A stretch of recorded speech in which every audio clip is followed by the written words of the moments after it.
I have been wanting to talk about this for a while. I wanted to talk about it because it's important to remember that finding a partner and finding a 24/7 dynamic isn't the end of the road. As with all relationship types, romantic relationships, friendships, DS dynamics, marriages, the likelihood is that eventually, more often than not, your relationship will change in some way, and maybe you'll grow apart, and maybe your relationship won't always look like it does today. I think that, especially for those of us drawn to 24/7 dynamics, and maybe people who love Disney fairy tales, it can be very easy to view finding that partner and exchanging that collar or that wedding ring as the final step on your journey, and from there on it's just fun, kinky times in your own happily ever after. But our realities are not neat little narratives. We get our happy conclusion, but then we keep on living, we keep existing, keep on growing and developing as people. And sometimes that means that what worked then doesn't work so well now. And I don't mean to sound pessimistic about this. This isn't intended to be a sad video. I just want to remind people, and myself, that change is part of being human. It's what makes us so interesting. And sometimes change in yourself also means change in your lifestyle, or your relationships, or your living situation. And that's okay. I mean, you haven't failed. A divorce doesn't necessarily mean a failed marriage. You can spend many wonderful years with a person. You can treasure the memories of everything you did together, the things that person taught you, the memories or even the people that you made together. All of those things are still beautiful, no matter what comes next. If you did a job you loved for a few years and then decided that it was time to move on to something else, that's not a failing. It's great that you had that part of your life. I bet it taught you some things. And when you were ready to move on, you were brave enough to do that. It'll be exciting to see where you go next. I hope what I am saying reassures you about developments in your own life.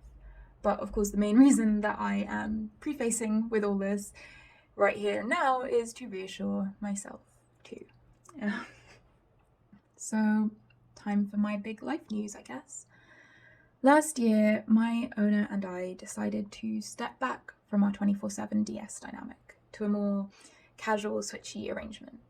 Being pushed together all day, every day in our small flat, thanks to a global pandemic, was fun at first, but it soon put a strain on our relationship. And what had worked pretty well for us while he was out at work, 8 till 6 Monday to Friday, didn't work quite so well when we were suddenly both trying to work from home in our small home office. My workload increased while his significantly decreased. Not to mention the complex feelings I have/had about him continuing to out-earn me threefold while, and he wouldn't argue with this, I actually checked, I was working a hell of a lot harder than him. My partner's also a switch, and over the course of our 5-year relationship, his cravings for time on the other side of the slash have been increasing. But with the current situation, it's not exactly easy for him to find new playmates. And I have always struggled to let my dominant side fully loose on someone who holds quite so much power over me at the same time. Reassessing and de-escalating our dynamic has allowed us to reduce the strain that this difficult time has put on our relationship.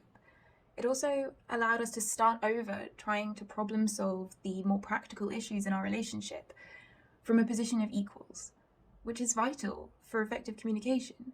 It has given me much more confidence to explore my dominant sadistic side, and my partner his submissive side. But that doesn't mean we can't still play in that old owner-toy dynamic whenever we choose to.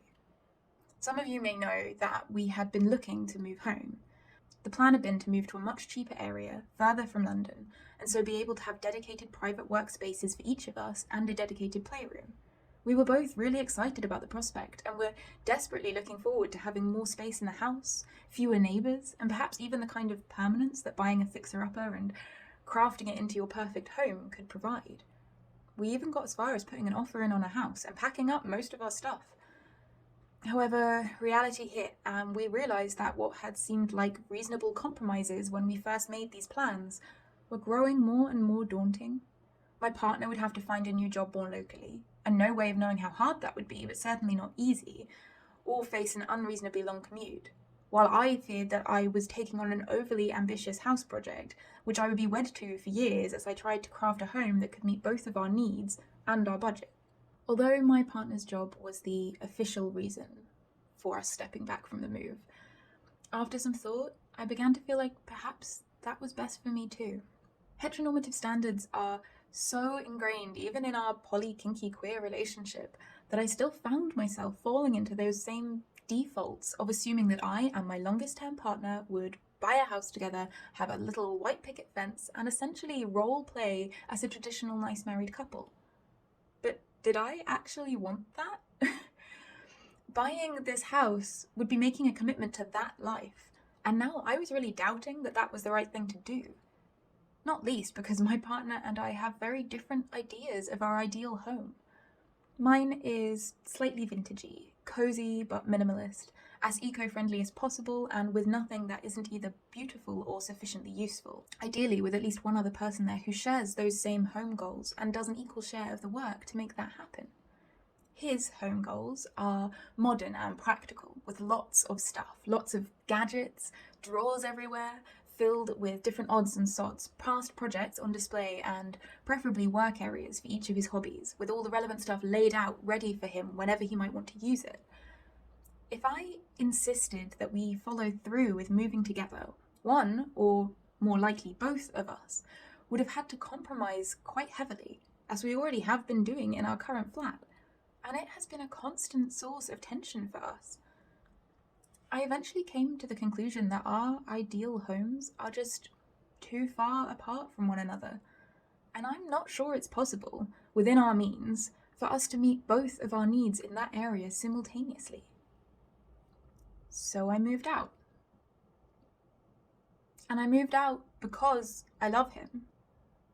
I moved out because I want our relationship to keep growing and flourishing, because I want to be able to be excited with him about his latest project without the sinking feeling of wondering about how much mess it's going to make that I will have to contend with. Because I want our time together to be focused on being together, instead of trying to solve the latest house problems and each biting our tongue about the many little home-based annoyances the other is committing. Because while I am a service sub, I don't want to feel like a maid, or worse, a parent, because no longer cohabiting makes it easier for both of our other relationships to flourish. We're not trying to juggle dates around when we're both in the house. We don't have to consult each other's diary about every little plan. And we had very much fallen into that trap that so often befalls cohabiting partners, of taking each other for granted. We so rarely spent conscious time together, because we were already together in a physical sense. We tried to do date nights and the like, but we were frequently scuppered by lockdowns, while at-home dates like watching a film or having dinner together didn't feel that much different to eating together with Netflix on like we did most nights. There is such a thing as seeing too much of somebody, no matter how much you love them. Living apart means I can make decisions about my life based purely on what matters to me, and my partner can make decisions about his without needing to worry about how it affects me. Most notably, it's now up to him to decide if he wants to move job or stay where he is. It doesn't affect my living situation. It's no longer find a new job or keep living in the too small flat that is making you both miserable. He does still live in the same flat for now, but it's nowhere near as too small when there's just one person living there most of the time. I don't want him to have to give up a job he enjoys and is very good at just because I really want to live somewhere else. I can just live somewhere else and visit him regularly, just like I've always done with my other partners. Just because we love each other doesn't mean that it is good or healthy to build our entire lives around each other. We are so very compatible romantically, sexually, in kink, in ethics, in interests. There are still many, many ways in which we are an excellent match and will continue to be. But that doesn't mean that living together is one of those things. I've known I was polyamorous since I was in school, or at least I knew I didn't care who my partners also dated or fucked as long as they were being honest with everyone about it. I learnt the words for it when I was about 18, and more than a decade on, I am still learning to get better at it. It takes a lot of work to cast off all these assumptions and expectations we've been given about what relationships should look like. I am only now starting to uncouple person I live with from person who I have the closest romantic relationship with. Just like many of us have had to consciously learn that person who I love romantically does not mean the only person who I may love and who may only love me exclusively. We don't need to live together to be a valid partnership. And I'm now having my cohabiting needs met by a housemate who is not a partner at all, but who is much more compatible with me in this specific area. And I am really grateful that I was able to find that so fast. I had been nervous about talking about this because I don't want it to sound like it's a bad thing, because it's not. Or that I think my partner is in some way a bad person. He isn't. We're just messy humans trying our best. And I was worried about ruining the fantasy for many of you who follow me because you too aspire to a 24/7 lifestyle dynamic. But I have wasted so much time in the past beating myself up about not being a good enough submissive, constantly comparing myself to others in negative ways. That person has impressive piercings. My body rejects them. This person's anal only. I'm not. Others are more flexible than me. Clearly, I'm not trying hard enough. It is so easy to cherry pick the most extreme things that other subs can do, put them all together into some kind of perfect idealized super sub, and then relentlessly torture yourself with how you can never be that good. At least that's what I do to myself. And when you see people in long-term DS dynamics, it can be easy to convince yourself that their lives are perfect, and that the fact that you don't have that perfection is that there's something fundamentally wrong with you. But there isn't something wrong with you. Real life DS isn't the perfect picture we all want it to be.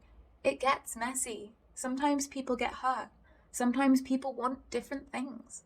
I can say for certain that there's no way to be a perfect sub, not least because my fans are constantly divided over things like bald versus long hair, with or without piercings, talking more versus submissive silence. You literally cannot please everyone, and trying will only hurt you. And yes, I am saying this for my own sake too. Maybe one day it will actually go in.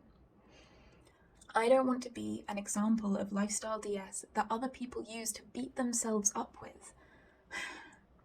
I would hate for anyone to not ask for a change that they need in their life because a good sub would find a way to make it work. It is good to ensure that your needs are met. It is good to be honest with your partner when something isn't working for you. And needing a change doesn't mean that anyone has failed. It is very scary to be someone who had that prize of a real 24/7 live-in lifestyle dynamic and then made a choice to walk away from that. It can be so easy to feel like that makes me a terrible submissive. Like maybe I've been lying about my desires somehow. But relationships are not all made equal, and they can never be preserved in amber. There's no sense in staying in a relationship that isn't working for you just so that you can say that you're in one. The 24/7 lifestyle that many of us dream of is just that, a fantasy. And while we can sometimes come close, long term, there's always going to be an element of real life getting in the way. And that's okay. Thank you to everyone who's reached out to support me in this transitional time, and for everyone who's encouraged me to be genuine and make the content that really matters to me. I love making your fantasies come true, but I also want to model healthy relationships and support you to explore your own desires in thoughtful, safe, and ethical ways. Often, that means bearing the less pretty parts and hoping desperately that my audience will understand. Keep being true to yourselves.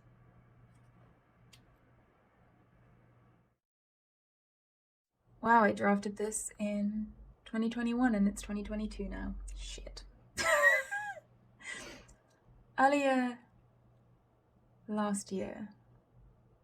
Last year, my owner and I decided that my throat would sound all gravelly. What's going on there?